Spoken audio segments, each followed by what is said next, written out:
Yeah, yeah. Well, salute, bro. Salute. Welcome, brother. Welcome. Get kicked off here in a bit. Let some more folks trickle on in.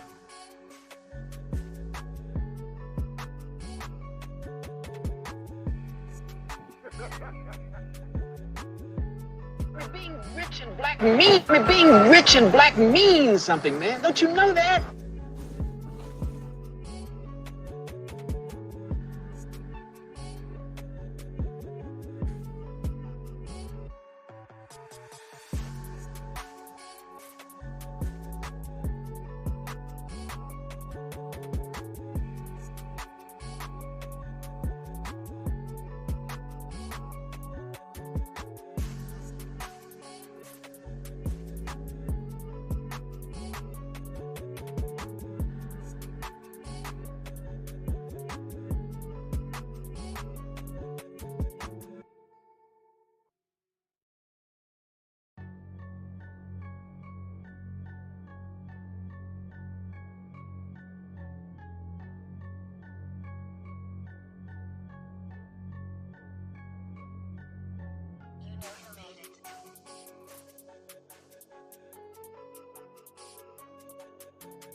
Andrew, how's it going? What's going on, boss?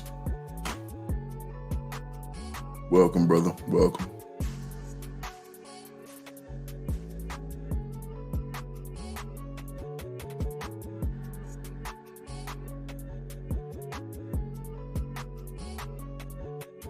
Indeed, indeed. We got a residential landscaper. Good shit, good shit. My brother Blockavelli in here. What's going on, brother?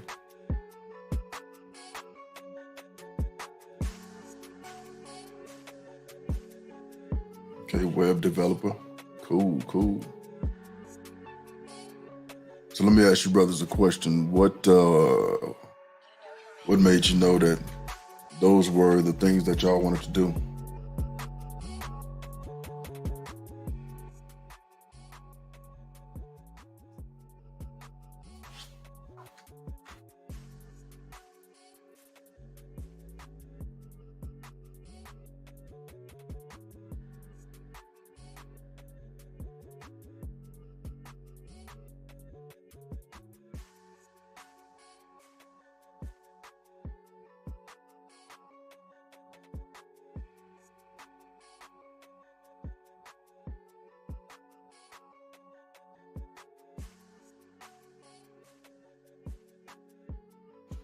I always loved the outdoors. Cool, cool, cool. Excellent answer, bro. Excellent answer.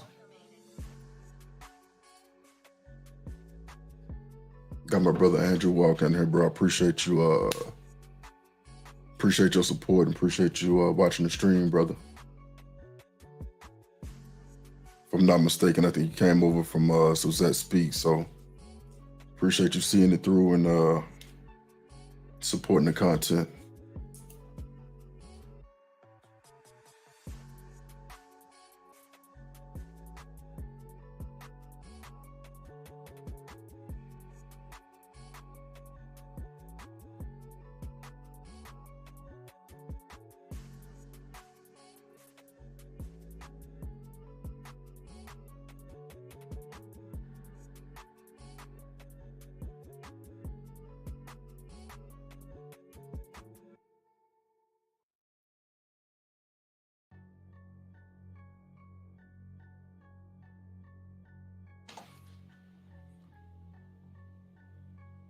May I put my webpage up? Absolutely, brother. Absolutely. Absolutely.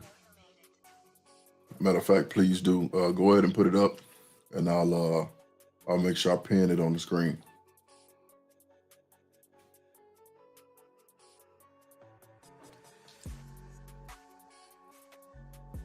And anybody else, if y'all have any kind of businesses or anything like that, man, by all means, drop them in the chat, and I'll make sure I put them up on the screen. Want to make sure that I promote what you brothers got going.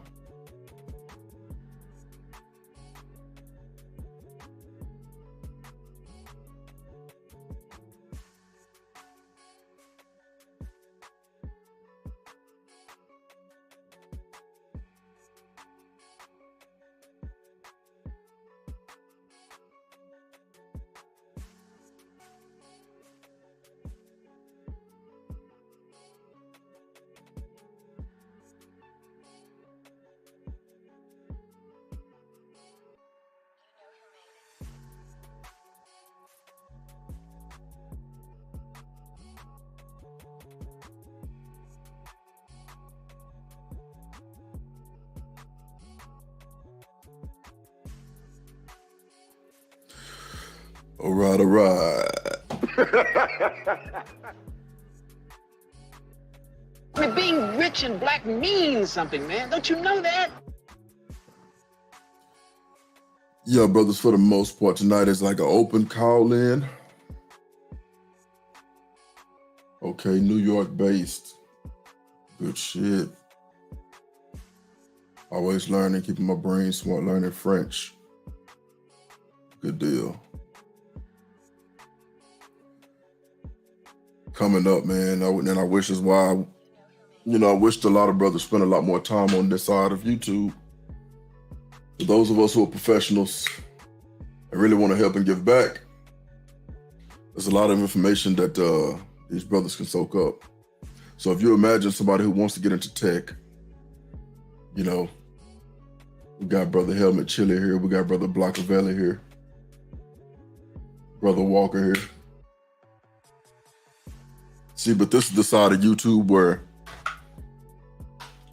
it's not always 100% fun and games. This is the part of YouTube where we try to give back and try to give brothers some guidance and try to give brothers some information. I got a new setup, so a lot of times you won't see me focusing on the screen here in front of me. I'm actually focusing on a bigger screen, but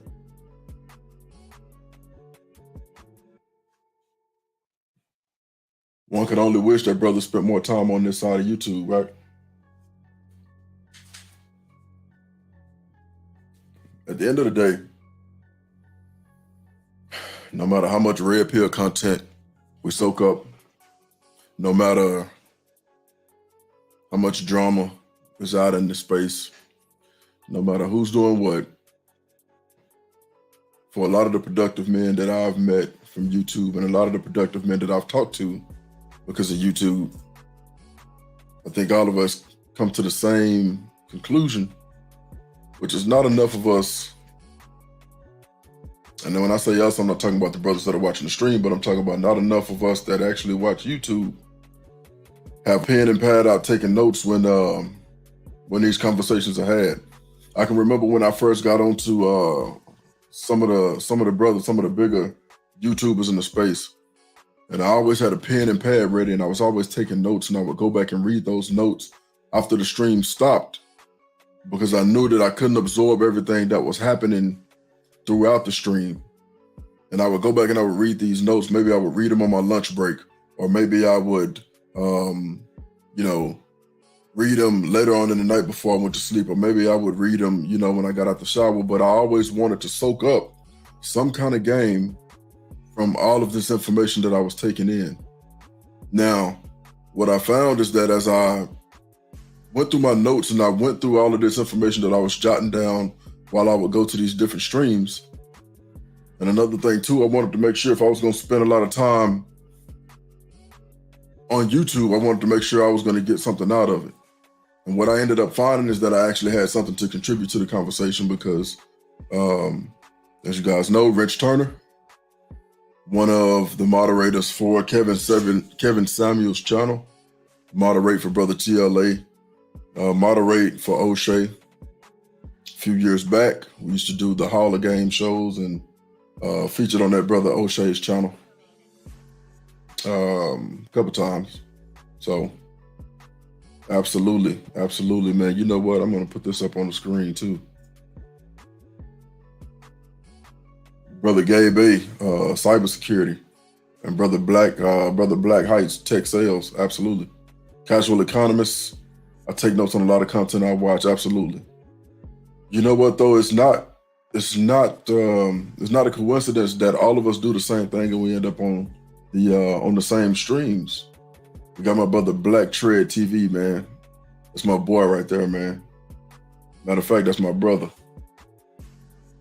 But it's not a coincidence that we end up on the same streams, and a lot of us have the same practice habits. So we talk about taking notes. The fact that, of course, we know who Gabe A is. We know who Brother Black Heights is. We know who these brothers are who are hyper productive and brothers that put information out there that will benefit other people. There's a certain sector of the red pill space and of the manosphere, and they look at brothers like this, and for whatever reason, a lot of times they have this I don't want to call it hate because I don't think they understand what they're seeing.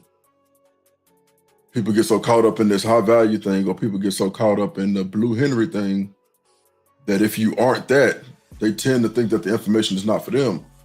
But in actuality and in reality, a lot of us spend our time doing this and being on here because we want to give something back. Is the message going to get through to everybody? Absolutely not. My last stream, I talked about how hard it is to help some brothers. But the truth of the matter is, when we get on here and we talk about how what we do relates to being in relationships, and if you want submission from a woman, the reality of it is you got to have some coin. You got to have your shit together. It's a lot easier to get that breakfast, and it's a lot easier to make calls and run plays when you're on your shit. And while some brothers may not want to hear it, that's the reality of the situation. I would be doing you a disservice, and I would be remiss if I came out here and said anything other than that. Because as fly as a guy that I think I am, no matter how fly I think I am, if I was broke, dusty, down on my dick, wouldn't be able to get nothing done. And you can't blame the ladies for feeling that way. They're human, they have needs, got wants, and they want you to be a productive brother. So what I wanted to do tonight was have an open call-in show. So if any brothers that have any questions could call in, any brothers that wanted to contribute to the conversation can call in. Not to get on these brothers' case, but to really let them vent and get this stuff out of their system, because at the rate that we're moving, some gonna get left behind. Yes, sir. Talk, teach, and learn. Get your shit together first. Absolutely. Word red pill and all of that should start here. Getting your paper up. Absolutely, bro. At the end of the day, you got to be able to show and prove. You know, I'm so glad that I had the opportunity to meet Brother Deshaun from Kevin Samuel's channel. Good dude, stand-up brother. And it was an honor to sit down and have dinner with him and his friend, because I realized after the fact that it really makes you put it on the wood. The beauty of it, there's not a lot of people out here, and in here, so I don't see it as stunting, but he pulled up in the Beamer, I pulled up in the Benz. Sat down, had dinner, or lunch, you can call it. And everything was kosher and copacetic. Conversations were on point. And I think it also says a lot about Kevin, God rest his soul, that he picked a particular caliber of men to really moderate his channels, and trusted us to do some of the things that we did on his channel. And in honor of him, we still keep in communication outside of YouTube. So, this is the part of this is a part where we're down in the trenches, man, trying to do the work, trying to have the conversations with brothers. For the ones who not on like Donkey Kong, that's perfectly fine. We're trying to help them, man, because those guys are the base. And if you're making $15 an hour, we want to get you to 20. And once you get to $20 an hour, we want to get you to 25. At 25, we want to get you up to 30. At $30 an hour, we want to get you up to $40 an hour. $40 an hour, let's get you up to 50. You want to take it as far as you can take it, bro.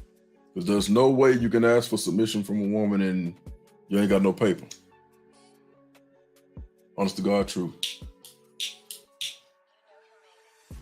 Mr. Richard, what's going on, boss?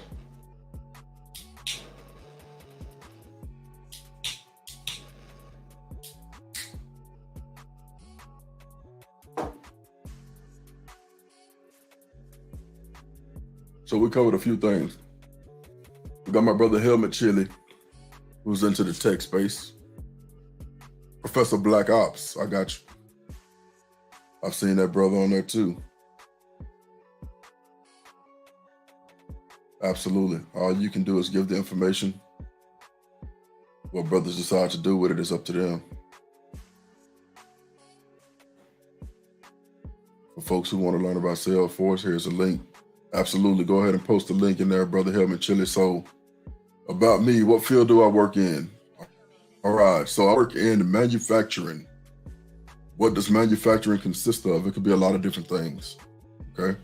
Manufacturing could be a lot of different things. I work in beverage manufacturing for a really big brand here in the US. What I do, I am an operations manager, run a team of about 70 people. Long story short, I train supervisors, I train team leaders across a few different departments. So there can be a quality department. Sometimes I train warehousing guys. Sometimes I do some training with the maintenance guys, which actually falls under my umbrella. My background is in automotive service technician. I went to a small debunked school. But even though my background is in automotive, I had an opportunity to switch over and get into manufacturing. When you think about manufacturing, what type of machines do they have? What type of piece of equipment do they have? So you have what's called a filler. Your filler consists of what's also called a capper. You have what's called hot fill and cold fill. If you are talking about cold fill, then you are, a lot of times you're messing with nitrogen. So you're messing with CO2. You also have when you cold fill, you get condensation on a bottle. So you have to warm that product back up before it goes into a corrugate tray. So when you go to the store and you pull a 24 pack, that cardboard that is sitting inside of that product has to be warm so that the condensation doesn't mess with the integrity of the cardboard. There's a machine that does that. It basically gives it a hot bath. From there, it goes into a packer, which actually separates it into 24 packs. Wraps it up. It goes through a series of conveyors and gets to a machine called a palletizer. The palletizer is basically robots that orient these cases and stacks them in a way that when you go to Sam's and you see all of those pallets built, those pallets aren't built by hand. That's actually automation, which is why I've been able to be in this industry for so long, because I have a chance to really get a chance to interact with some of the latest and greatest technologies that's coming out. So when you look at places like McDonald's or these fast food chains, and they've shown these robots that are making burgers, right? And you have one person there kind of pushing the button. We saw some of that stuff a few years back. So to see it kind of peeping its head into the market now is actually funny.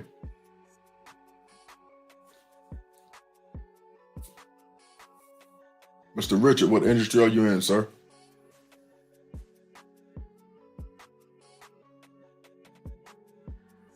Brother Blockavelli, I appreciate that information, brother. We are going to put that up just in case we got any veterans in the house, man. We sharing information tonight. Not a lot of folks in here, but this may be valuable to someone. And if we can reach one person, then damn it, I am perfectly fine with that. If I can get like Blockavelli when I grow up, I'll be all right, you know.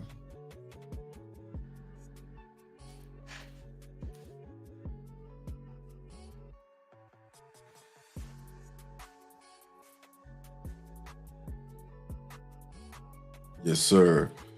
Brother Andrew, did you ever get a chance to put your website in the page? I want to make sure we get that up there also. I want to highlight that.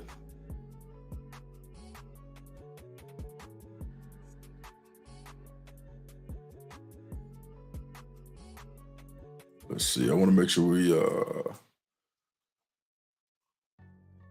Let's see. Repost it again, brother. Repost it again. I don't see it. I don't see it in the chat. I want to make sure we highlight that just in case somebody needs that. Needs that information. Oh, I'm sorry. Let's see. Yeah, Control V that again for me, bro. In the mental health field, brother Richard. What exactly do you do in the mental health field?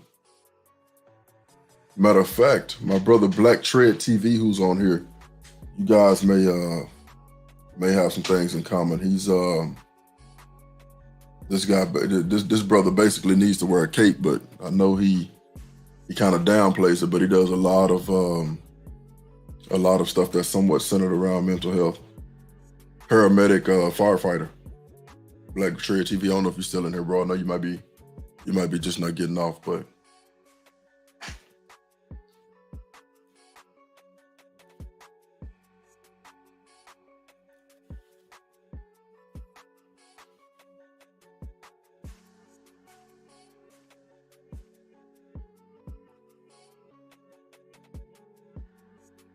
hey man, and if any of y'all brothers want to call in, man, you ain't got to cam up. I think, brother Blockavelli, I know you're at work, bro. That's why I want to be like you when I grow up.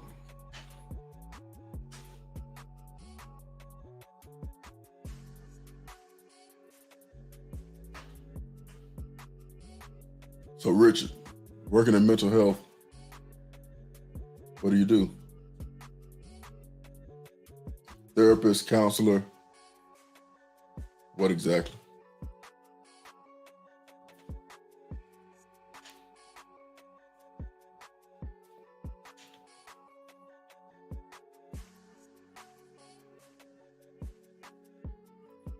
Let's make sure. Let's put Brother Helmet Chili, trailhead.salesforce.com. Appreciate that, brother. Any kind of information that you all want to share, I'm going to post it. So that's whether somebody's watching it right now, or whether somebody comes after the fact and watch it. I want to make sure we get this information out there. Also, y'all do me a favor, make sure we click that like button. Make sure we help out the algorithm. Maybe we can push this to some folks who need it.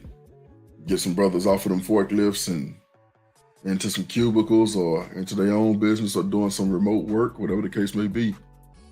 That's my whole point of doing this tonight. Mr. Richard, I coordinate services for individuals with autism during the day. Cool. Respect. Work in the psych hospital at night, man. Respect. Respect, bro. You know, anybody who does any kind of work where they have to interact with the public or they interact with people who are who may have struggles that are outside of their control, man, it take a special kind of person to do that. So I'm honored that you actually here on the stream. In all honesty, bro. So respect, man. You have my utmost respect for that. Gail, how you doing, sister? Man, look who we got in the house. Look who we got in the house. We got a superstar, man. Gail, did I give you a wrench already?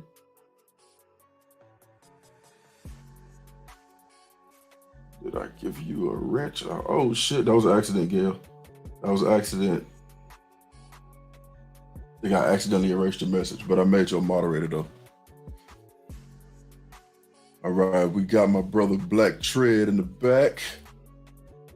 If you're ready, bro, give me a peace sign if you're ready to come on up, or if you want me to hold off, just throw up the West. Absolutely, I love to see brothers coming up and getting this paper. Absolutely, brother.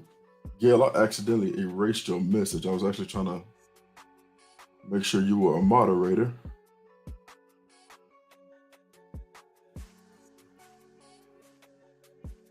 We got a superstar in the building, y'all. That's Gail at night. Black Trigger, give me the thumbs up if you're ready to come up, brother.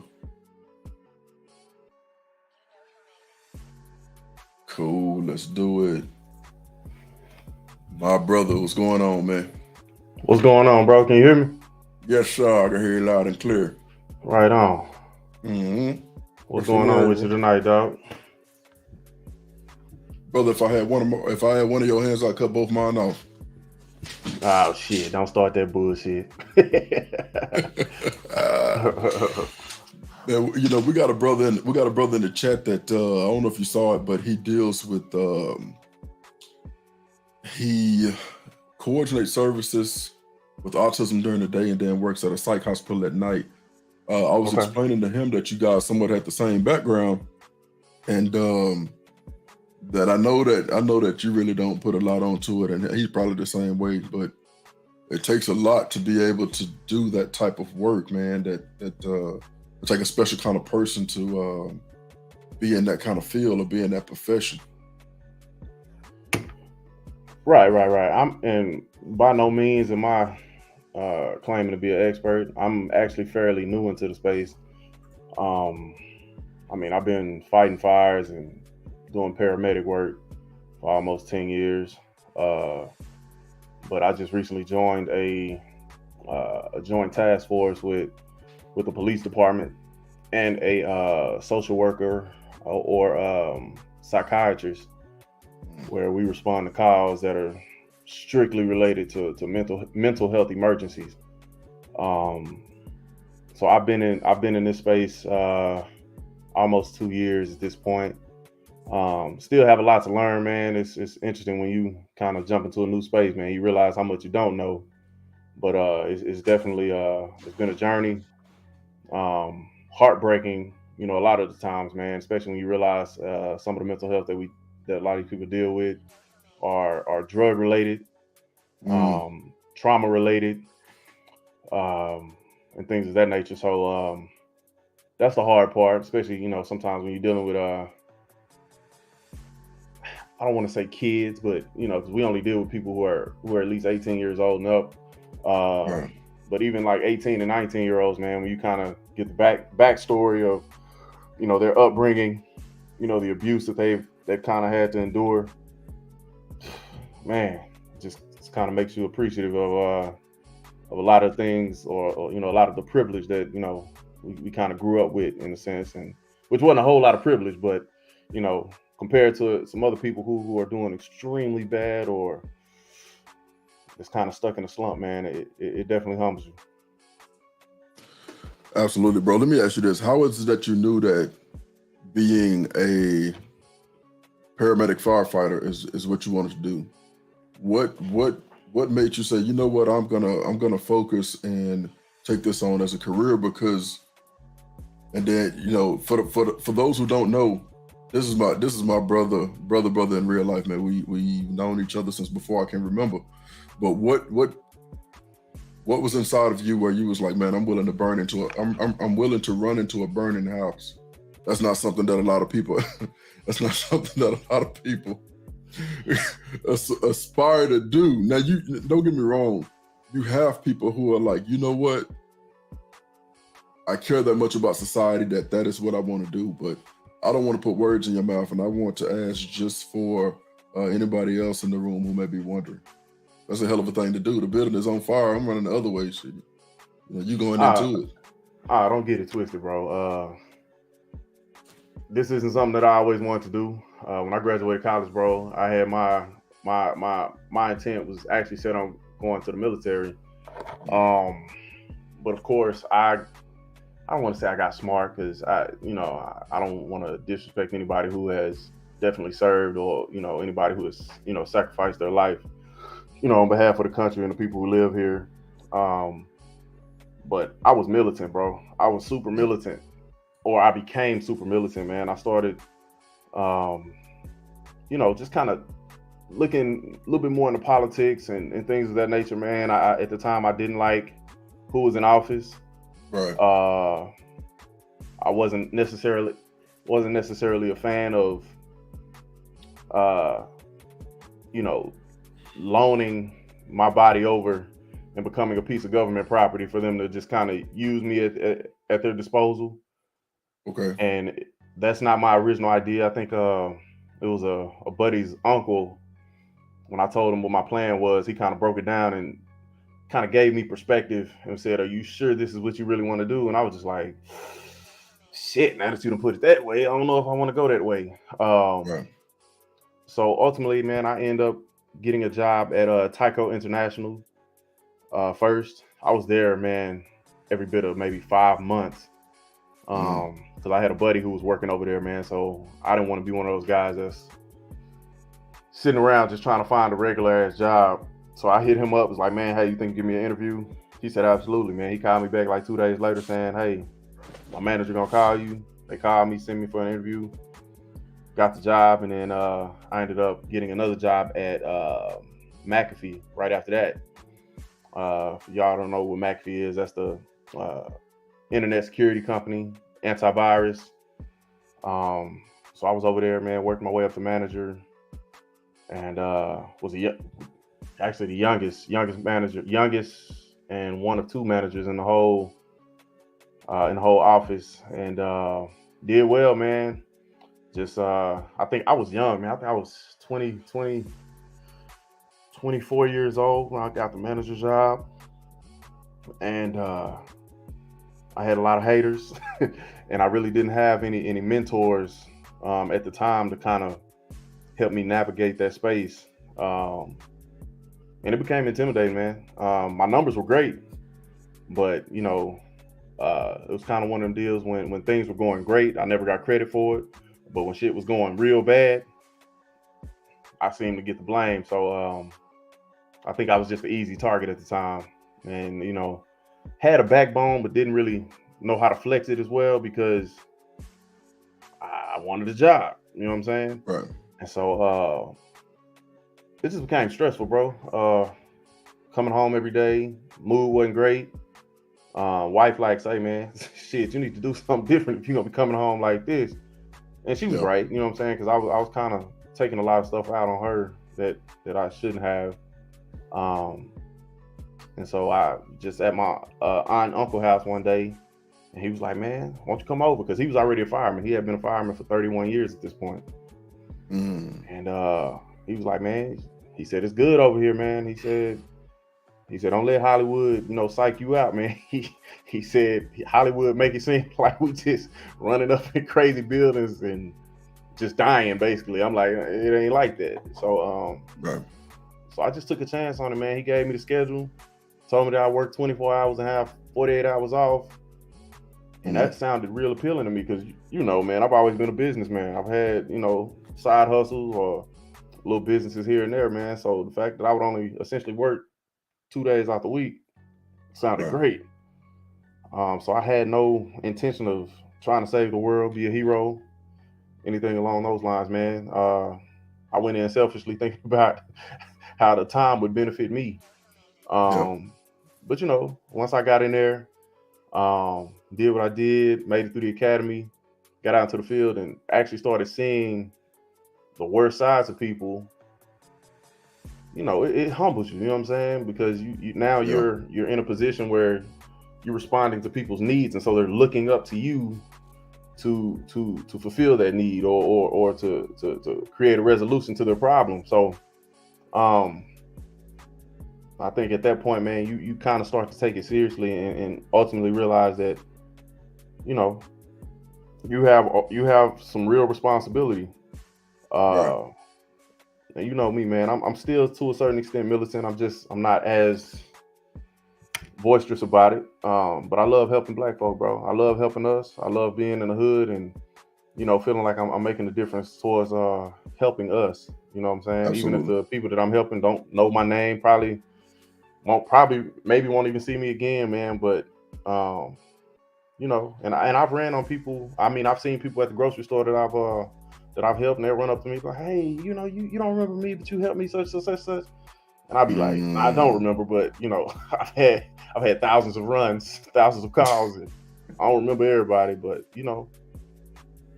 I'm grateful, and man, and it makes you feel a little good to know that you help, at least in that moment, help somebody to find some peace or whatever the case may be.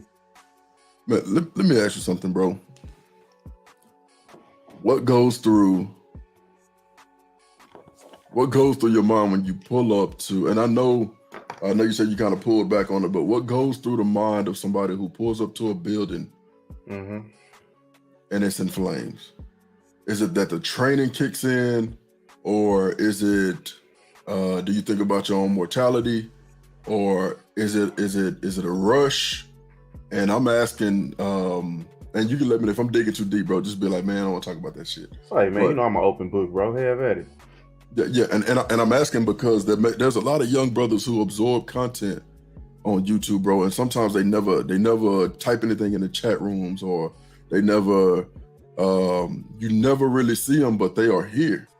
And for a profession like yours, especially somebody who really wants to give back, I at least ask these questions in a way that I hope that these brothers will at least say, okay, I heard it directly from somebody that looks like me, or I heard it directly from somebody who talks like me.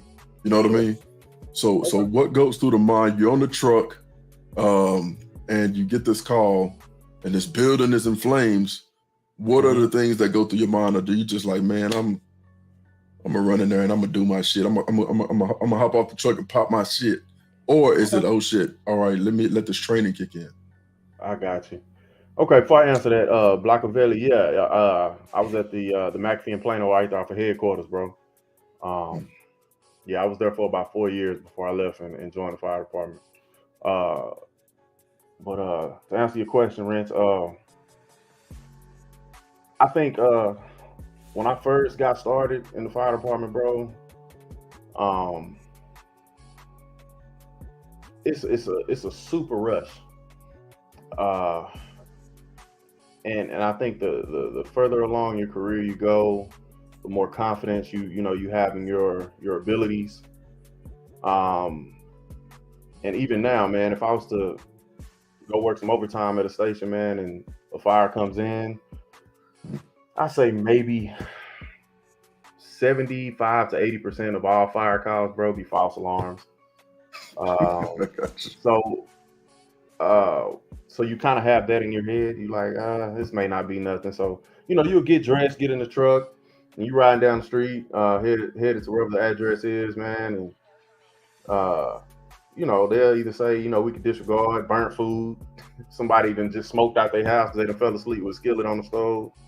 Right. Something along those lines. But if it's a real fire, and we'll know because we're heading in that direction, we're going to see black smoke just puffing, out the sky, man. And of course, when we got something, that old shit factor kind of kick in, like, okay, we got something. Right. And I think on the way there, you just kind of, you listening to the radio because, we're not the only ones that's going to be en route to this fire.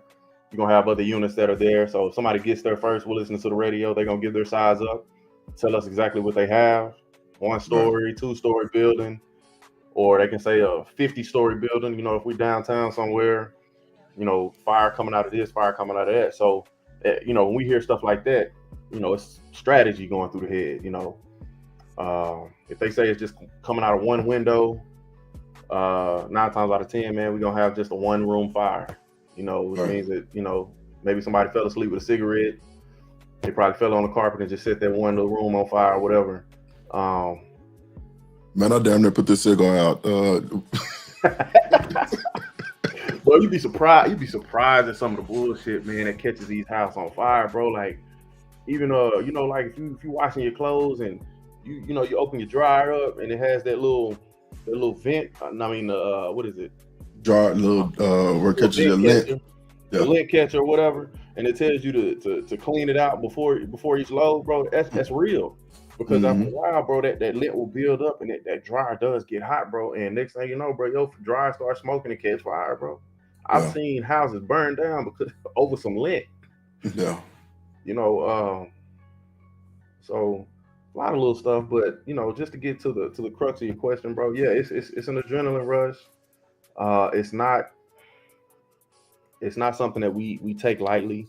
And sometimes, people get comfortable going to these fires because there's no, some people fall into that, it's just another routine fire mentality. But no fire is ever the same. Fire behavior is interesting. It's predictable to a certain extent, but certain things do happen to where you be like, oh shit, you know what I'm saying? Right. Depending on how blacked out the fire is, bro, you're essentially walking in blind. Can't see nothing, so you have to rely on, your senses, the other senses. You got to listen for it, feel for it, things of that nature, man. And fortunately, through my career, man, I haven't had to endure anything major. I've had some definite oh shit moments. Uh, I've had some buddies. Matter of fact, I had a buddy the other day, man, got burnt up pretty bad in the fire. Uh, Mm. the house actually, uh, you know, basically just exploded on him. So he had to go to the hospital. He's fine, but it's little stuff like that that's unpredictable, bro. Because you really don't know what's inside these people's houses. Furniture is cheap as hell now. You can go get some plastic ass furniture that's made out of oil that'll burn, that'll set your house on fire. You know, if it really was to go. Yeah. Um, so it's a bunch of stuff, bro.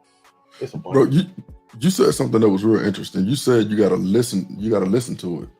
When Yeah. you say listen to it, explain what is it? Are you listening to the rate at which stuff is catching on fire, or are you listening to how it's sucking oxygen out of the room, or can you describe what when you say listen to it, what a simplify it for those of us who the only extent of fire we see is at the tip of Right. damn cigars or So for anybody that's country or lived the country life or even experienced it a little bit, bro, or sat around a campfire, if anything is on fire, you're gonna hear a crackling sound.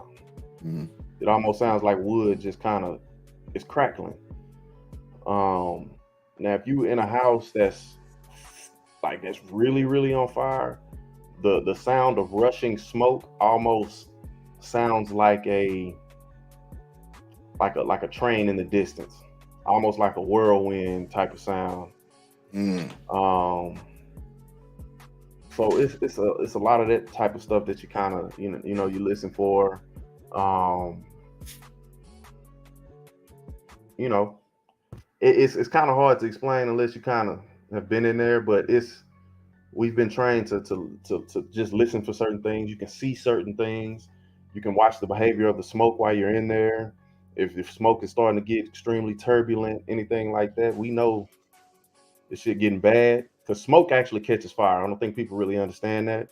Smoke catches fire. Really? Yes. So like if you have a ton of black smoke above your head and you start seeing traces of we call them red fairies, which is basically like you see all the smoke and you looking up, you start to see hints of red like fireflies in it. That means that smoke is getting very hot. So we're gonna do one or two things. Either we're gonna cool it off or we're gonna make a plan to back the hell out as quickly as we can. Right. And people don't understand like what causes a lot of these explosions outside of gas igniting or something like that is smoke. Because if a house is full of black smoke that has yet to catch fire, and when it does catch fire, it catches fire all at the same time, creating a small explosion inside the house. And it's enough power to either blow you out the window, throw you around, and you know what I'm saying? It can be dangerous if you don't know what you're looking for. Which is why, even for the new guys, nobody goes in alone, man. We have this thing called 2 in, 2 out. Yeah. And nine times out of 10, we would like to have an experienced person going in with a rookie or a new guy. Right. Because a lot of new guys, they're fresh out of the academy or really don't have a bunch of fire experiences. They don't really know what to look for. They're trained for it, but it's one of those deals where you don't really know unless you've been through it. Right. That makes sense. Right. Man, I just had a whole education on that, man. I feel like I've been through the academy and I can run up in some shit. You know what I'm saying? Yeah, right. I know that you don't do too much of it right now, man. And let me ask you this: if it's something that your son grew up and he said, "Man, you know what? I want to be a firefighter," would you be comfortable with it, or would you say, "Hey, I've already did that heavy lifting. Let's try to figure out something else that you might be good at"? What is your outlook on that? One thing I always said about my kids, bro, and what I do, I always tell my kids how to think, not necessarily what to think. So being a fireman, bro, is a great career. It is, bro. It's a blue collar job. We work with our hands. We work with our tools. We learn a lot of things that are applicable to real life. Because it's not necessarily all about putting out fire. because we're paramedics too. We ride the ambulance. So, you know, there's a ton of stuff to learn. So, of course, I would tell my son the good, the bad, the ugly. Um, and and and if he said that's something he want to do, then I would help prepare him for that. Right. And we talked about this before, man. It's a lot of it's a lot of things you have to do in order to prepare your mind for what you're about to see, what you're about to do. Because Right. every call, most 90% of our calls, we respond to people and we see them at some of the worst times in their life. Their house is on fire. They're losing everything. Like, bro, I can't tell you how many times we ran, and this is especially true with the Hispanic community, because a lot of them don't believe in banks, bro. Especially like the first gen, like people who came over here from Mexico, like first generation Americans. Right. They still don't believe in banking systems, so they'll just stack their money, because a lot of the jobs, bro, construction, cash jobs. So they would take this money, bro, and just store it in the crib. They'll put it under the mattress, in the mattress, they'll cut a hole in the mattress, whatever. And you know, we literally witnessed, you know, men and women, bro, their house or apartment is on fire, bro, and we're literally watching money just burn. Yeah. Ain't nothing we can do about it. I'm talking about it's their whole life savings. Yeah. And man, it's really nothing you can do about it. It's a tough situation to be in, man, and you can be as apologetic as you can, man, but when you realize somebody just literally watched $14,000 of life savings just burn up, and that's all they had, bro, that's tough. That's a tough pill to swallow for anybody. It's not insured. It's just not just in insured, there. bro. You just lost everything you got. You starting over from scratch. And some of these jobs, bro, when you've been in construction, or you know, you don't really, if you're illegal, you're having to kind of take these under the table jobs to come stack your money, send it back home, come over here and work in it, or go back home. And you know, that 14 bands, that probably took them every bit of 6-7 years. Right. And now you just been wiped off the board. Damn. You know, and I think that's kind of the bad part about you know, what I do, because you gonna see people at their worst, bro, crying. You gonna see babies crying. You know, you may walk into a burning building, bro, and because our first priority when we come to a fire is search and rescue, bro, is somebody in the house while it's on fire. And we've had some things where we were entering a fire, and you know, most of the time somebody's house is on fire and they can't escape. What they gonna do? They gonna close the door, or they gonna pass out right by the door because they're trying to escape, but the smoke inhalation that got to them. Right. And so we've had to literally put the fire hose down, grab somebody off the floor, and run out the house and hope that they still alive. And we've had people that we've been able to bring back, and we've had people who, you know, they were gone, because you take a deep breath of that hot ass smoke, bro. That's gonna fry your lungs, bro. That's it. Ain't no coming back from that. Damn. You know, so I've seen burnt bodies. You know, even with car accidents, I've seen decapitated heads. I've seen I've seen the result of a dude trying to cross the freeway, and he get hit by about 2 or 3 cars, and we get there and this dude is just mangled. So it's a lot. It's a lot to take in, bro. And you definitely have to. It's not something that you can necessarily get ready for, but you have to have in your head that eventually this is what I'm going to witness. So so that it's not a surprise. Because the first time you see it, your eyes gonna be all big and shit. You're gonna be looking like, God damn, you know what I'm saying? Like, to the average person, bro, it can fuck up your head, bro. It really can. It can fuck up your head, and you know, you do your best to kind of deal with it. You know, luckily for me, man, my wife is a nurse. She's in nurse practitioner school right now. So she deals with some of the stuff that I deal with, minus, you know, the freshness of it. You know, usually when they come to the hospital, they already kind of packaged up. Right.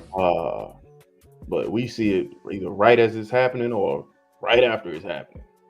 And you know, you don't forget the smell of a whole bunch of blood or brain matter, all that kind of stuff, bro.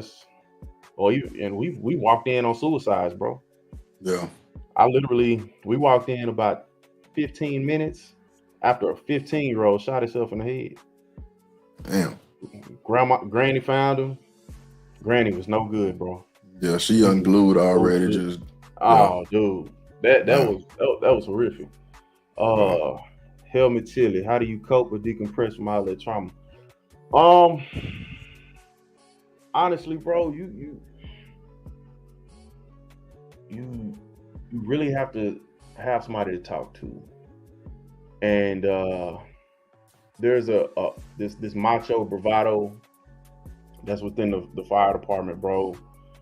You know, people have this toxic masculinity, bro, to where, you know, people think if you talk to somebody, you express yourself as pussy. Excuse my language, but I mean that's real. You know what I'm saying? And you know, when you're in a fire station with a whole bunch of guys, bro, I mean it's locker room talk, bro. You'd be surprised a lot of bullshit we talk about, but it's what it is, bro. It's something that we didn't grow up doing. And you know, we have this falsified mentality that as a man, bro, you shouldn't have emotion, you shouldn't show emotion, you shouldn't express yourself, you shouldn't be vulnerable to people. And bro, that's complete bullshit. You know what I'm saying? Like, because if you don't, bro, if you let all this stuff just build up in your head, bro, you're gonna snap. Your mind gonna crack. And next thing you know, you in a psych hospital. Because your mind can only take so much, man. You gotta let that shit out, man. I tell people all the time, bro, it's okay to cry. You know what I'm saying? And sometimes a good ass cry, I'm talking about like a good cry for like a solid 2 minutes, bro. And when you come up out of there, bro, you feel brand new. You feel good. Like you ready to, you know, you done let that bullshit out and you ready to go, man. And I push that, bro. I push, you know, social connection. I push being able to call, you know, even if it's your mother, you know, if you're a religious person, your preacher, you know, your wife, you know, a sibling or whatever, you know, just to kind of vent, bro, because that goes a long way. Because if you don't, you're gonna turn to outside shit. You're gonna turn to these hoes out here. You know what I'm saying? You're gonna turn to that bottle. You're gonna be, you know, pick up that bumpy face, and then next thing you know, you hooked. You know, yeah. You just gonna start to find unproductive ways to kind of cope with it, and then now you spiraling. And I got a partner right now, bro. He lost his job a few years back because he got robbed. He got robbed at gunpoint, and he a hood cat, man. He came up in the hood, man, and I've been to his old neighborhood, and it's damn near slummish. You know what I'm saying? So when you're a fireman in a professional sense, and something as traumatic as that happens, bro, you tend to backslide or revert back to what you know. And without going into details, that's what he did. He started spiraling, got hooked on drugs, bro, and he just couldn't shake it, man. And I feel like, man, the worst thing you can ever do is put that needle in your arm, bro. You do that, bro. That's it, and it's hard. It's literally a life journey from that point on. Right. So you literally, Helmet Chili, bro. You really just have to find some productive way to just get that shit off of you, bro. Like you have to, because if not, bro, you gonna end. Next thing you know, bro, you gonna be so out of control. You gonna look up, you done lost all your shit. You done lost everything, and your only option left, bro, to deal with that, to get that pain up off you, bro, is sitting somewhere in the dark corner with the Temptations on, with a gun in your head and ready to blast your head off. No.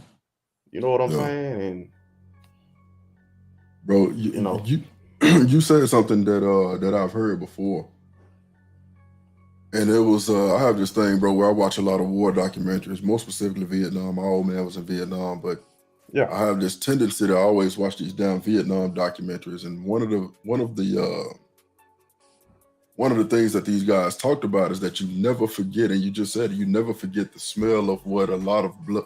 You never forget what a lot of blood smell like. You know what I mean? Absolutely. I can remember being a young kid and having a family member pass away. More specifically, my grandma.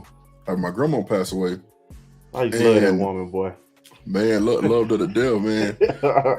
and it did something to me in the sense of I think I was 12, 13 when she passed, but it really put into perspective that, oh shit, this death thing is real. Now the crazy thing about it, on our street we had a church on our street, so we would go to wakes and we would go to funerals to people we ain't even know here, just to ain't even know, just to fill it up.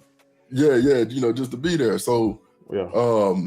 One of the things that even to this day, man, at 39 years old and remembering when my grandmother passed, I still remember what the smell of death smells like. You know what I mean? Absolutely. I've had a situation where right after I got certified in CPR, this was in high school. We had a lady who passed in our laundromat in these apartments that I was living in. And I literally watched the life go out of this woman. She had color, she looked like she had just passed out, and then as the color just left her face, you know what I mean? Absolutely. And she was there for a minute, until the paramedics came, and they were doing CPR. And I vividly remember this distinct smell, not like a decomposing body or nothing like that, but there was just a smell that I was familiar with. And I was just like, damn, what is this? They kind of threw me for a loop. I'm 15, 16 years old, and I'm like, damn, bro, what is? I was like, what is this? It was a familiar. I knew she was gone. You know what I'm saying? I literally watched it. You know what I'm saying? I knew she was gone, but when they were like kind of getting her up on the gurney and all of that kind of stuff, it was just something real familiar about that experience to me, because I remembered it from when I was younger. Yeah. Let me ask you this. When you talk to the guys who've been doing it for a really long time, are those guys in a position to provide like some mentorship to the younger ones, or do they really take a really big interest in doing that, or are some of those guys kind of like, hey, I'll help you as much as I can, but young buck, I'm a few years, I'm gonna be done, or is it just, or does it just depend on the person? It really just depends on the person, bro. I've had great mentors throughout my career. Still have them. Still have some that I can call to this day.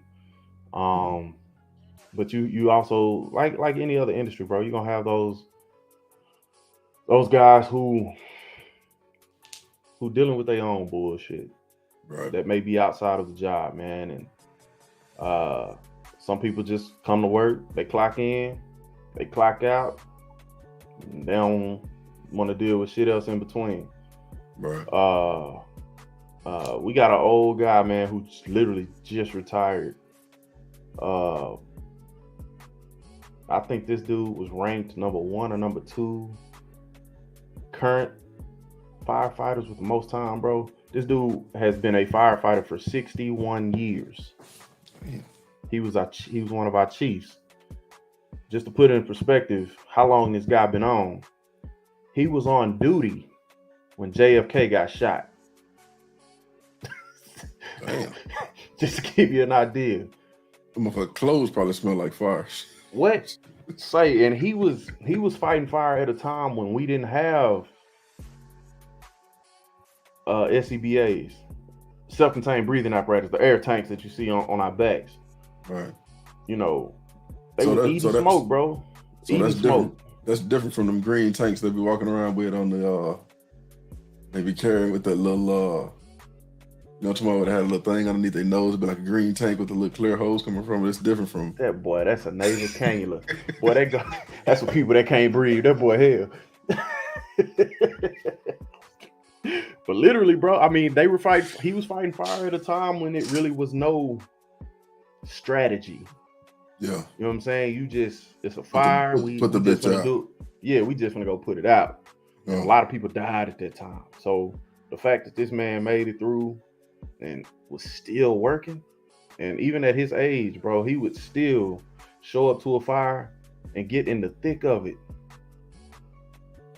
He like, I remember one time, bro, I was inside of a fire. I was inside of a living room, and I mean, this whole living room was on fire, bro. I look up, bro, he right behind me. Yeah. I'm like, you know what I'm saying? He still got excited to fight fire and shit. Yeah. And didn't really complain. But one of the downsides of him, bro, just like any old ass man, bro, this man filter was gone. Yeah. You ask this man a question, bro, you gotta be prepared for what's gonna come out this man's mouth. Yeah. You know what I'm saying? And you had to make sure your skin was thick, because, you know, if you're doing good, he'll let you know you're doing good, bro. But you fucking up, bro, he gonna chew your shit. Yeah. And it's just what it is. Yeah, that's it, man. To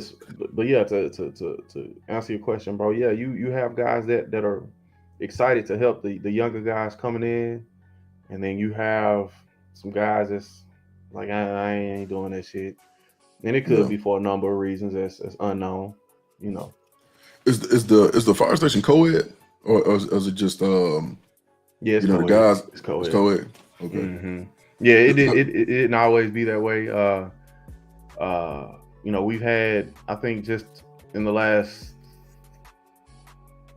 20 years or so, it's become more of a common thing to see women on the job. Because, you know, before it was just a male-dominated industry, in which it's still male-dominated, but it's not a shock to see a woman doing it. Right. So yeah, you can have women, you know, sleeping in the bed right next to you. Yeah. And it's seriously frowned upon to you ain't getting no kitty cat in the station cat, and if you is, you sneaking and doing it. If you get caught, bro, it's a strong possibility you can get fired. Like that's heavily frowned upon. Right. I don't know if that was gonna be your next question or not, but I had a feeling like cats that's watching, they gonna be like, boy, I bet they be in the fire, they be there fucking and shit. Nah, it don't go down like that, man. And you don't really have at least with us, you don't have just no disrespect to the ladies that's out here, but you don't have just women that you see, you be like, damn, she bad. You know what I'm saying? These are women that look like they built for the job. Yeah. You know, every once in a while you may have a little model thing that may slide through the cracks, man. But it's, truth be told, bro, that's the last thing you thinking about when you're at the fire station, bro. That's just the camaraderie for the most part, depending on if you with a good crew or not, man, is that. You know what I'm saying? You shooting the shit. You know, if you got some downtime, you really trying to enjoy your downtime, because when it gets busy, bro, it gets busy. Yeah. You said something else that's interesting. You said if you with a good crew, what constitutes a good crew outside of the comments and stuff, right? You, of course, how you mesh with each other.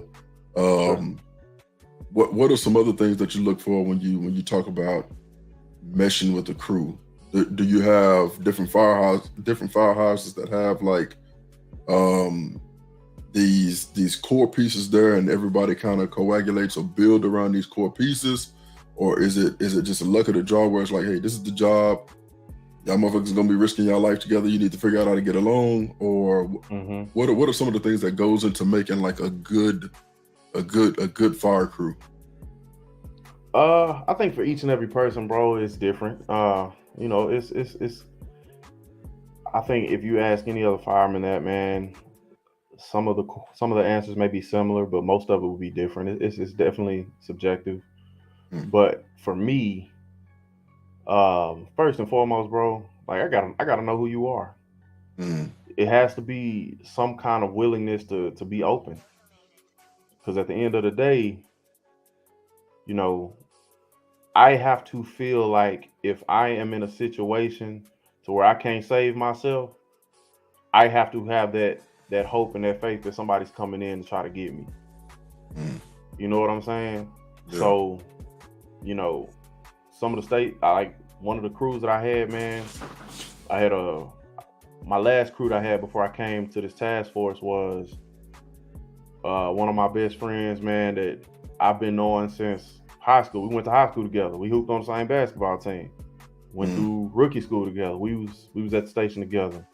Mm. Another guy that was in rookie school with us. And these are cats, man, that I've hung out with them. I've traveled with them. I know their children. They know my children. Right. Our kids have played together. Right. So that Yeah. kind of stuff is important. Our wives have hung out. Yeah. That kind of stuff for me is important because, you know, at the end of the day, if one of those guys go down in a fire and I don't put my life on the line to go in there and try to bring them out, dead or alive, you know what I'm saying? Yeah. There's no way I can look at that man's family, look at his wife and his kids, and say, because they're gonna ask, like, did y'all try? You know what I'm saying? Like, I can't face her knowing that I cowered out. Yeah, that was more I could have did to. There was more I could have did, even if I killed myself in the process of trying to bring you out. You know what I mean? Like, and for me, that's heavy. That's a big one. Yeah. And believe it or not, man, that's one of the downsides of the job. Because every industry you're gonna deal with some racist bullshit. Yeah. Because the fire department is still dominated by predominantly white dudes. And the history of the fire department came in a lot of these rural areas. You know what I'm saying? And cats that really ain't fuck with us tough like that. Right. And you still have some of them on the department today.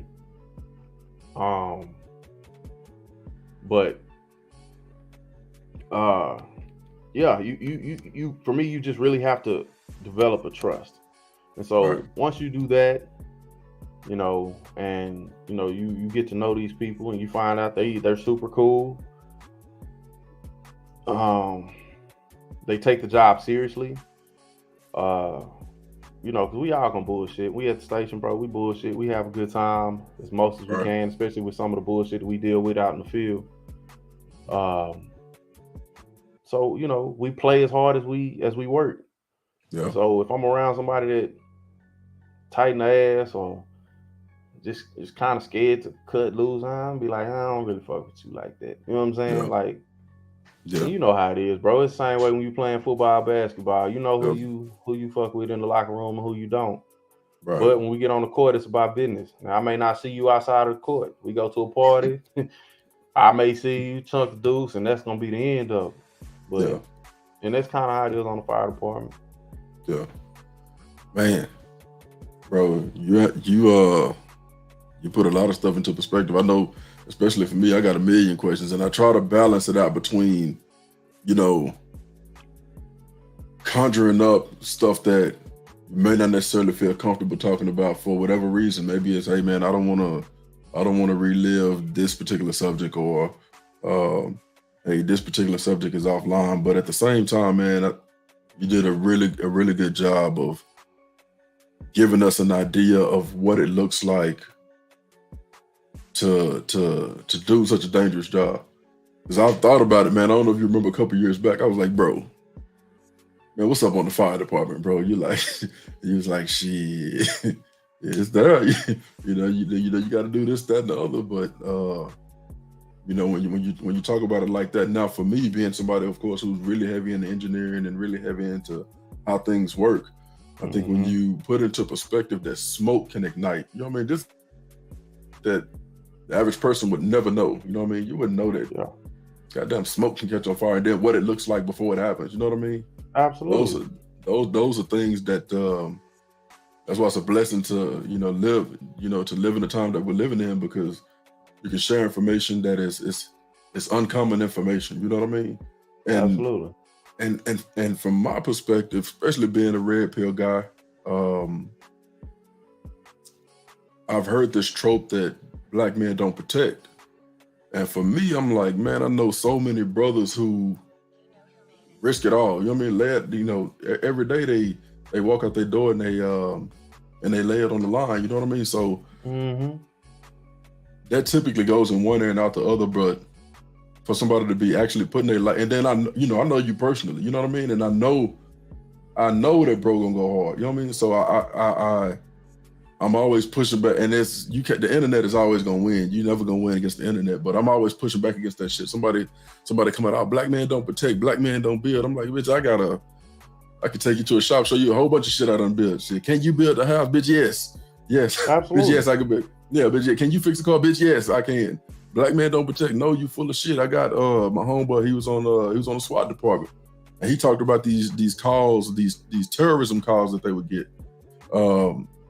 You know, and it's I'm gonna try to get him on too, bro. He was a part of the first wave going into Fallujah. So he ain't rap tight U.S. Marine. So he ain't rap tight. And this is the same guy that was on Fort Worth PD, but he was on the SWAT department. So yeah, man, it's I always push back against that trope of black men don't protect. I'm like, man, you don't know the brothers that I know. But you know what, bro? I push back. You. Yeah, go ahead. I push back against anybody that say anything negative against black folk, bro. And that's where that militant side of me come out at, bro. Like, I don't play around with that. You know, and I know we talking about careers and stuff, but even I get pissed, bro. Like, even for the dudes out here that do the interracial dating, interracial relationships, bro. Like, I've heard people say, you know what I'm saying, you know, I fuck with you white hoes because, you know, you black women be out here with attitude. I'd be like, cut that bullshit out, bro. This one thing we ain't gonna do. You can date whoever you want to, but don't shit on black women in the process, bro. You know what I'm saying? Like, I'm real big on that.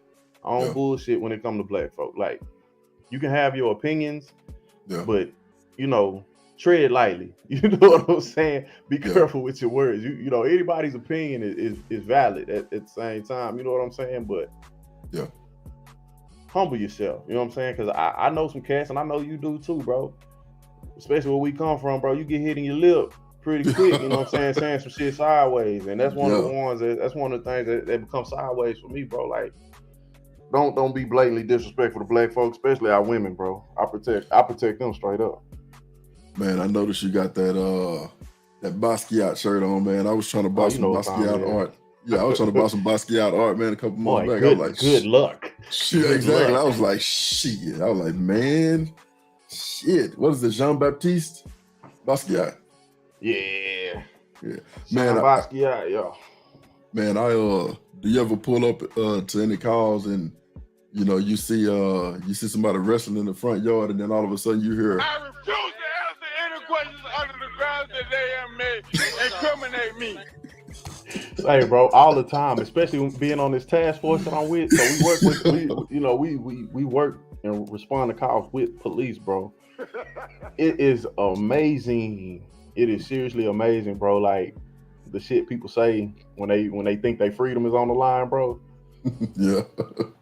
Hey, man, it is some funny shit. And when people get nervous, and it's been a few times, man, where I've literally, in front of police, me being in my fire uniform, I have had to, I'll be like, hey, you're talking too much, like, because I help us out. Niggas, shut up. Yeah, like, you about to incriminate yourself because you're nervous out here. Just answer whatever question he got for you, and keep it that. Try to make it a yes or no, and that's it. You know what I'm saying? One word answers. Yeah. You know, because a lot of people, you know, I don't know this as a fact, but I personally believe that police are trained to dig information out of people. Yep. You know what I'm saying? So if police make you feel comfortable talking, he ain't just making you feel comfortable because he's cool. Some of them are cool. You know, it's a lot of officers out here that I run into, bro. They regular guys, bro. They shoot shit. They cool. So I'm trying to run it up on you. Yeah, that's their job. But you got some that's out here. They trying to get their tally marks up. You know what I'm saying? So sometimes you just gotta learn how to just be quiet. I remember this one time, man, and this dude thanked the hell out of me for this. Hey, run point real quick, bro. Run point. Oh yeah, you got it. What happened? Nah, go ahead. Keep on. I'll be right back. Give me 2 minutes. Oh, okay. But man, I remember this one cat, man. We responded to a call for a dude who was sitting in the car. Dude had about 2 liquor bottles open, and his keys were in the ignition, and the car was running. and we knew police was on the way. So I just reached my hand in. I turned the car off, took the keys out, and I threw the keys on the floor on the passenger side. So when police got there, you know, they asked me, "Hey, was the car running?" I'm like, "Nah, the car wasn't running, bro. He just got a little too drunk. He pulled over to the side and just realized he couldn't drive. That was it, bro." And he was like, "Bro, man, appreciate you doing that." So, buddy, if you drinking, you got open containers in the car, and your car is running, bro, they get you for drinking and driving, bro, and you're gonna have to deal with that. So I look out for us all the time as much as I can. Let me see. Let me go to your comments, see if anybody got some questions. Yeah, Blackerville. Man, don't volunteer nothing, especially if it's having to do with you, bro. That Fifth Amendment, man, don't self-incriminate. You know, I tell people that too. Don't self-incriminate yourself. And you know, I know there's people out here that's blue line heavy. You know, police. You know, we rock the police. That's cool. I have nothing against that. But at the same time, bro, I look at it from a different perspective. It's really police and regular people, bro, or criminals or people that's out here, you know, doing what they gotta do to survive, man. It's cat and mouse. Yeah. So I tell people, bro, don't make it easy for the cat to get you. You know what I'm saying? Yeah. You know, sometimes you gotta run in that hole and stay in there. Yeah. Straight up. Man, when it's all said and done and you like, I know this is my last day dealing with the fires and with everything that comes with dealing with the public, what do you think will be some of your biggest takeaways from doing this type of job or having this type of career? Because this ain't no job, this is a damn career. Doing this type of career, what do you think some of your most potent takeaways will be from doing it? Man, life is precious, bro. Off top, like I think doing what I do, man, it really forces you to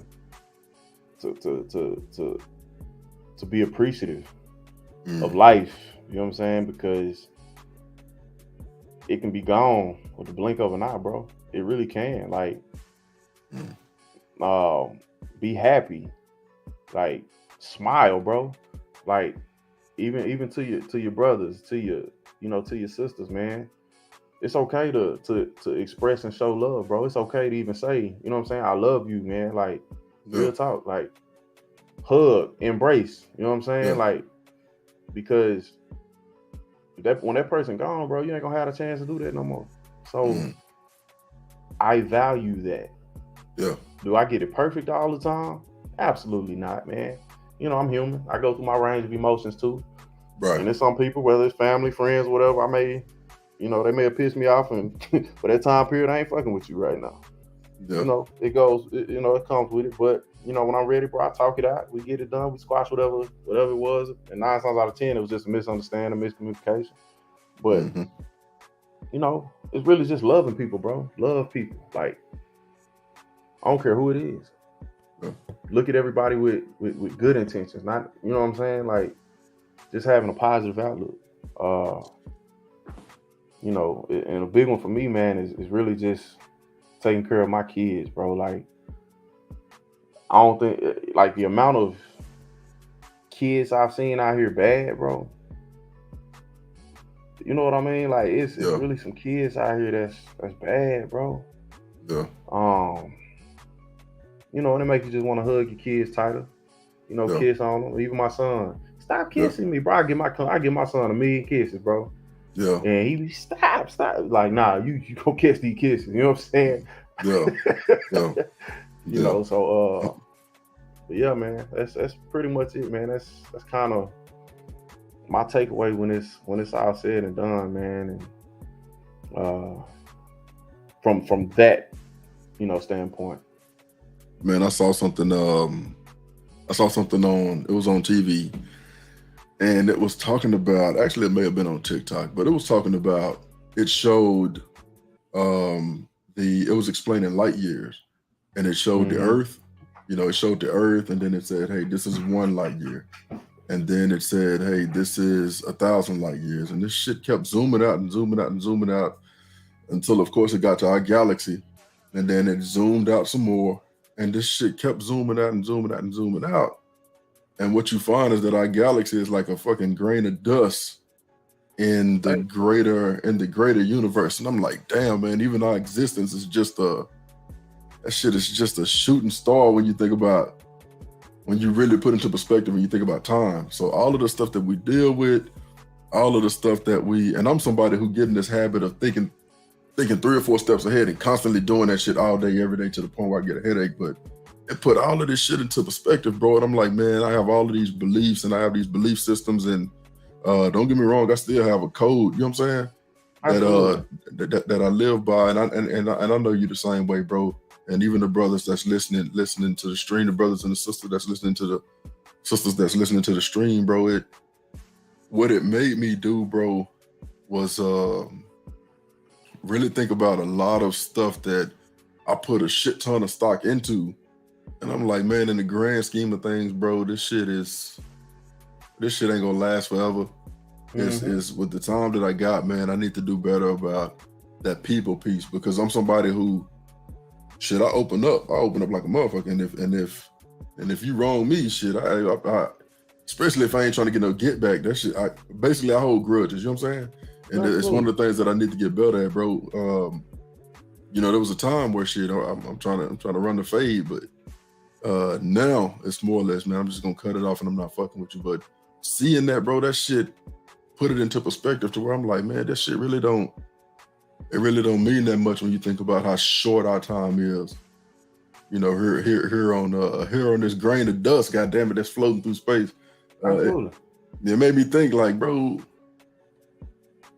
I don't want to get into that because that should be. I'll be going to like 2 o'clock in the morning, but it really just put it into perspective, man, and really showed me that, as you just said, bro, this shit is about people, man, and it's one of the reasons why I do this stream, bro. And I hope that some of the brothers who maybe either sitting back feeling like, hey, I can't be a part of the conversation because I'm not a high value guy, or those that are sitting back not wanting to be a part of the conversation because they feel like, oh, I'm kind of struggling financially. It's like, nah, bro, if it's anywhere where you can come and be vulnerable, bro, and if it's anywhere where you can come and really soak up some game and ask the questions, and this is the place, you know what I'm saying? So I hope that brothers and sisters that come across the stream, or come across even some of the streams that we've posted, that they'll at least figure out some kind of way to reach out and say, hey, I saw one of your streams, or I saw somebody that you had on the show, man. How do I, this is my situation. What do you think I should do next? You know what I mean? So that's one of the reasons why I really like doing this, bro. And one of the reasons why I think it's important to have brothers like you on here too, because when you talk about extremes, you can say, shit, firefighting gotta be, firefighters, military, police officers, that gotta be on the extreme of, hey, these brothers are really landing on the line every day.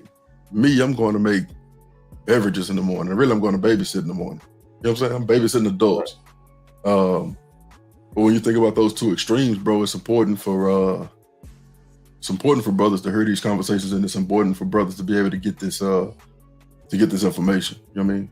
Yeah, and it's also important to let people know, being a firefighter, bro, is something they can do too, man. Like, I get paid very well for what I do. And it allows me time to go out here and make more money. You know what I'm saying? Yeah. Whether it's, I had 18 wheelers, you know what I'm saying? I've had trucks. I've had this business over here, and that time has definitely, given me an opportunity to enjoy some of the fruits of life, bro. So I'm forever grateful for it. And we go to schools and stuff,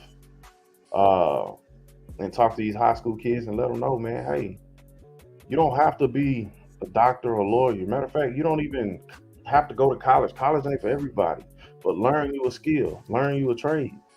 You know what I'm saying? And I know, that there's this thing with parents, bro. We want our kids to go be a doctor, go be a lawyer, go work in some fancy business office or something like that, bro.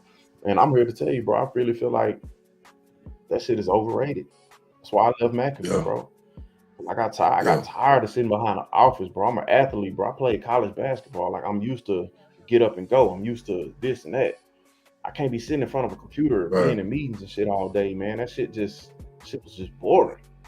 And just had to make a change, bro. And being a fireman really reminds me of the locker room in a lot of ways. Yeah. You know what I'm saying? So in a sense, you're still kind of getting fulfilled in that aspect. So, like I said, I've loved what I've done so far. I don't have many regrets, if any at all. And I keep it in perspective, bro. I really do. Just keep everything in perspective. And I always say, bro, if I'm not having fun doing it, bro, I'm not gonna do it no more. And I still maintain it. Like, if this job was to ever get boring, or I'm like, bro, then I'm just gonna quit. You know what I'm saying? And I'm a skilled enough person where I can take whatever I've learned and go do something completely different and still financially be straight.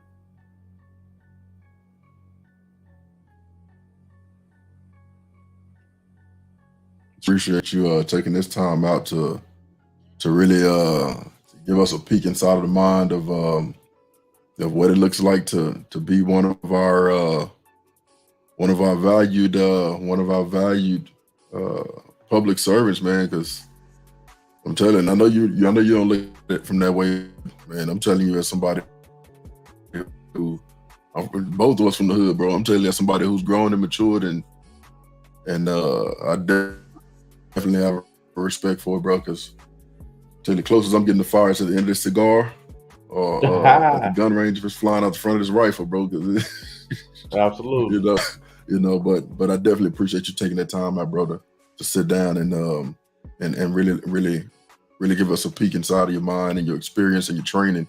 What I want to say to the folks in the chat, all of the brothers and sisters, man, appreciate everybody joining.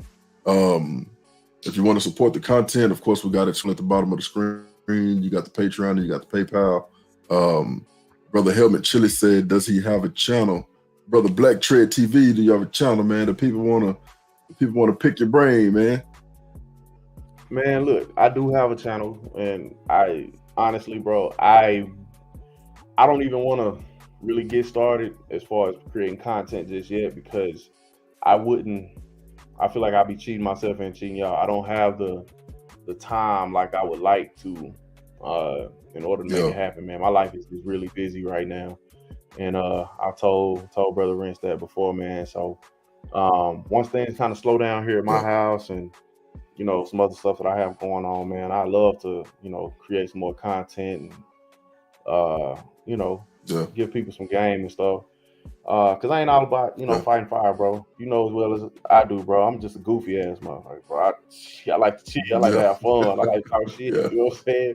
You know what I'm saying? Throw down on some dominoes. Shit, you know what I'm saying? That's my thing, man. And turn some wrenches on some cars. I love them old school, bro. You already know. Yeah, straight up. So that's my thing, man. Yeah. But I'm gonna have some content coming soon, man. It may not necessarily be under the under Black Tread TV, but man, once it does, once I do get to a point where I'm ready to launch out there and start creating some content, man, I'm gonna definitely let y'all know, man. Especially if there's an interest in some of the shit that I got to say, man. And I appreciate you, bro, for even asking that question, man.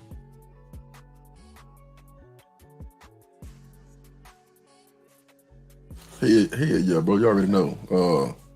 Like I said, at any time, bro. Even if you have a topic or something that you want to touch on, bro. You have carte blanche and free reign to be like, hey, bro, go live tonight. I want to pop my shit. You know what I mean? So, but as you can see, don't you give me that invitation, man. It's going down. Shit, man. I'm a text away, bro. You shoot the text, it's gonna happen. But as you see, bro, like it's a lot more interesting than what you think, because we are completely in the dark when it comes to these kind of topics, bro. We don't know you know, we'll and hopefully a lot more brothers will come out and even call in with their expertise, bro, and explain and really lay out some of this stuff, because what I want to happen is for our sons, you know, I want them to be able to go back in the archives and be like, damn, you know, this is what these niggas was talking about, like, or okay, that they can start putting two and two together, like, okay, that's how I got into doing this, or hey, that's why he was pushing me to soak up this information. But bro, I know it's 11:30, man. I ain't gonna hold it up too much, bro. A-Free, Helmet Chili, brother Blockavelli. Let me go up. Let me see who else. Of course, Gail. Shit, of course. Appreciate you, sister, for always standing in the gap and supporting the brothers, man. And I try to make sure that you know, that we support her as well. If you don't know Gail at night, bro, this is a sister that supports so many brothers and sisters channels, bro. Like, top moderator on YouTube, hands down, man. She a dog. She ice water with it. Brother Hilbert Chili, Richard, and I'm trying to make sure I catch everybody who even put a period in the chat. Brother Andrew Walker, the Casual Economist. Who else, bro? Everybody, if I missed you, charge it to my head, not my heart. Thank you all so much for stopping by the stream, man. Of course, I'm just getting started at this. Eventually, I get a lot better at it, but I definitely appreciate everybody for stopping by. Big bro gonna catch up with y'all. Y'all be good. Bet.